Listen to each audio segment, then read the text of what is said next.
Today's episode is brought to you by Mazars. SoundCartel.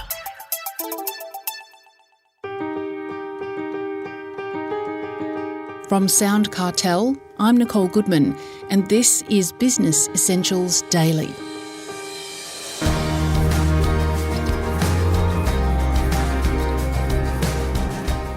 There's been an uptick in the numbers of people calling in sick around the country compared to previous years. Westpac, for instance, revealed that more than 600,000 hours were lost due to sickness in December, an increase of 86,000 hours. COVID still lingers, and there are genuine reasons why people can't come to work, be it illness, emergencies and the like. But there's no doubt some employees are chucking a sickie because the weather's nice, it extends an already long weekend, or they just don't feel like working. So, as a boss, how do you know if someone's legitimately unwell? For answers, we turn to Karen Gately, founder and CEO of workplace consultancy Corporate Dojo. Chris Ashmore asks Karen what the rules and obligations are for both employer and employee around paid sick leave. Well, I think the logical starting point is that we're being honest about it. If it's genuine sick leave, then that's something that absolutely makes sense for people to tap into. Different employers have different policies and therefore have different requirements. But one of the things I would say that people often don't appreciate is the need to actually reach out in person.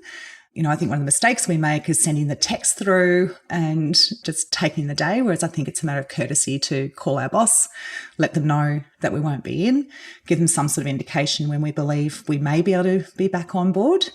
And from an employer's perspective, I think we need to start with a position of respect that people are entirely better off caring for their own well-being, and if they genuinely need sick leave, then that's what they need to do. Absolutely. Now, people are still getting COVID, and that's obviously contributed to employees taking sick days, but I suppose even getting a cold, we're more cognizant of spreading germs around the office. Would that be right, do you think? Yeah, absolutely. I think in times gone by, pre-COVID, there was a little bit of a badge of honour around soldiering on.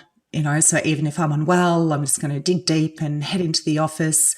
Whereas COVID obviously created a situation where the people around us don't actually appreciate that.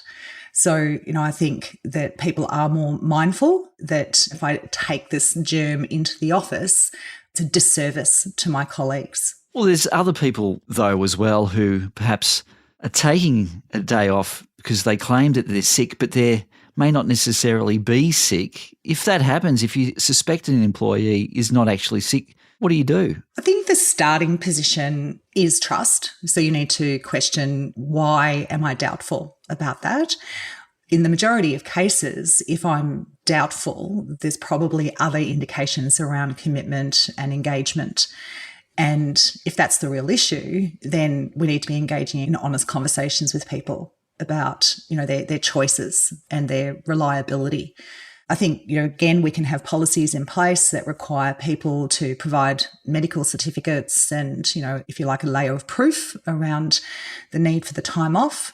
But I think the most powerful part is having honest conversations with people. I think if it's a once-off, this is somebody who is typically really committed and hardworking. For whatever reason, you suspect that actually they're not sick, then tread carefully. You may not know everything that's going on. So, for example, it may be a mental health reason why they need to take that sick leave, and therefore it may not be visible to you. So don't assume that just because the day before they seemed perfectly fine, that they can't be sick today. So, again, reserve judgment, but if you do believe you've got evidence around there being an issue, then engaging in a compassionate, honest conversation is the starting point. Well, there's those long weekends that we get from time to time, although they're quite regular, really, and it's an opportunity opportunity for some employees, I think, to extend that long weekend with a sick day. And this year, Australia Day fell on a Thursday, so there were a few Fridays taken off as well around the country. Should bosses put their foot down on this kind of behaviour or just let it slide? Well, I think it's always important to have accountability, right, around people's choices. So I certainly wouldn't say just let it slide. But I would say that this is one of those things that HR people or leaders look for in the data. You know, how often are people off work on the day either side of a public holiday is one of those indications that, as I say, employers will look for. Therefore, some employers will actually have policies in place that if you have 2 days off, we need a sick leave certificate, unless, of course, that day is, a single day, is either side of the public holiday. So they kind of just put it out there that we understand that this is a temptation that people have and put those controls in place that people at least have a level of accountability to prove that need for the time off. But again, if that is a routine, if you can see that every time there's a public holiday, an individual is taking that additional leave and calling it sick leave, then again, that's a time for an honest conversation around the fact that I can see this pattern. And, I want to give you the benefit of the doubt. I want to trust that you're taking the leave for legitimate reasons, but it's not lost on us that there is this pattern. Is there something behind that we should understand? Mm-hmm. Well, that aside, what can you do if an employee does get sick a lot? Is it an indicator of something else that perhaps is happening, like perhaps they don't like their job or they're not engaged at work? Absolutely, it can be that. Obviously, people can have all sorts of health issues, again, that we may not be fully informed around or understand. So, again, we need to start respectfully and engage in the conversation. We have observed that you are taking a lot of time off. Is there something we need to understand? Are there ways in which we can actually support you? And it's only when you're armed with that honest insight that you can really determine, well, what's the right strategy? Because there is a big difference between somebody just taking the time off because they can't be bothered or they don't have the energy. If that's the case, then absolutely, there's probably an engagement issue.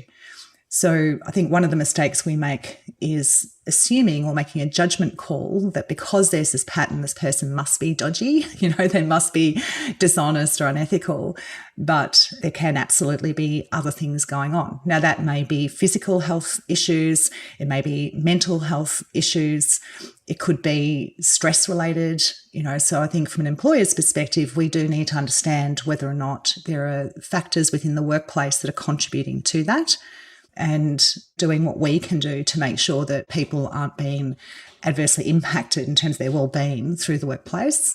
So if somebody does have an ongoing medical issue and that's legitimate, then, again, we need to work with them in terms of being able to, for example, bring someone's employment to an end because of ill health. That's a very difficult path to travel down because we need to obviously make sure we're staying firmly within the lines of the law around people's right to take that sick leave.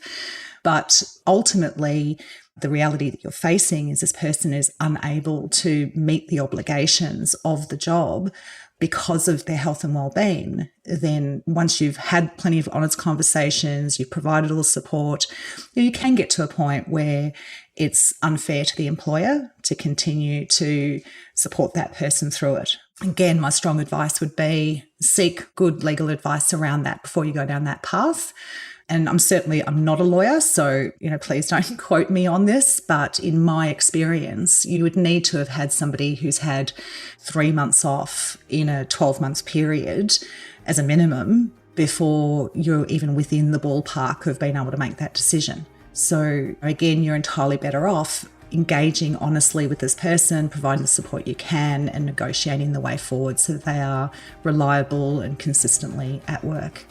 That was Karen Gately, CEO of Corporate Dojo.